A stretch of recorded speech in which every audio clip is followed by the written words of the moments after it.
Следующее задание, к которому мы приступим, это будет соединение геометрии и абстракции. Мне бы хотелось, чтобы в этом задании вы поработали с яркими цветами. Например, я выбрала желтый и коралловый цвет. Я буду еще использовать натуральные кораллы в этой вышивке. Давайте назовем это задание «Краски лета». Необходимо взять яркую какую-то ткань абстрактную. У меня есть вот такая окрашенная ткань. Абсолютно у меня разные есть окрашенные ткани. Вы можете найти ткань в магазине, которая тоже будет повторять какую-то такую абстрактную заливку.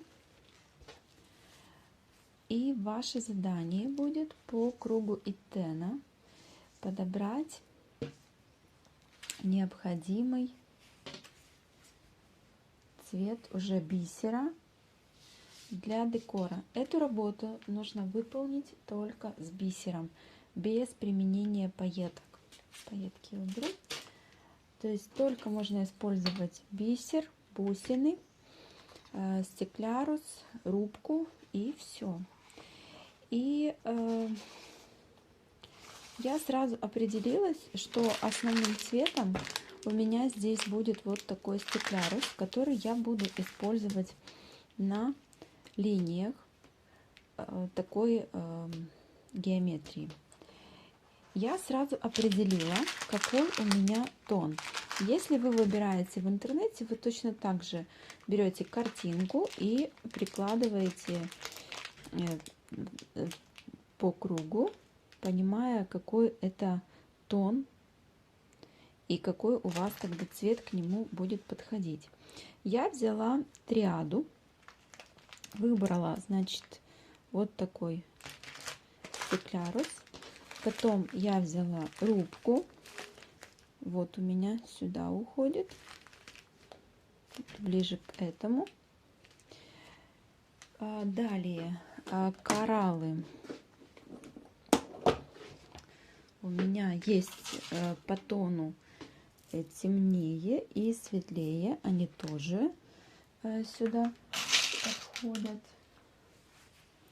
Вот так. И они у меня будут находиться в треугольниках. Я их буду пришивать иглой в треугольниках.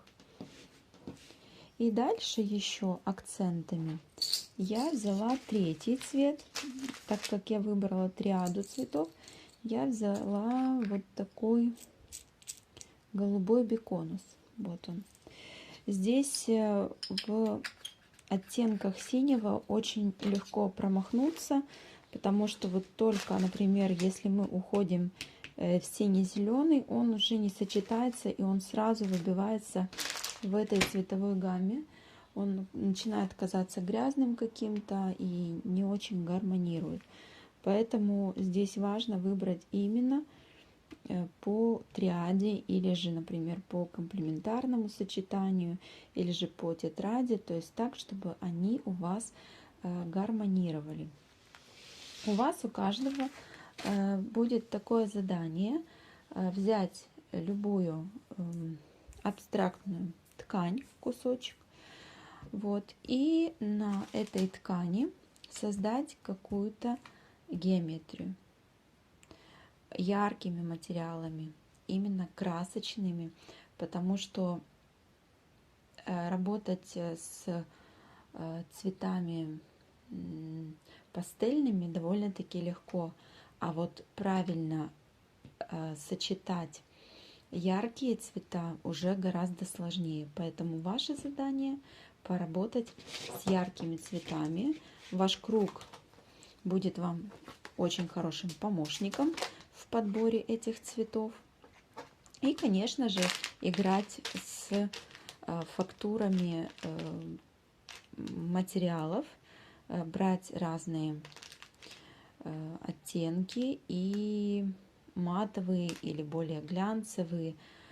Если вы, например, берете матовый, берите тогда глянец, но не берите уже металлик, потому что металлик, он уже не совсем, ну, например, вот он уже не совсем смотрится. То есть вот такая матовая игра цвета уже будет более интересной.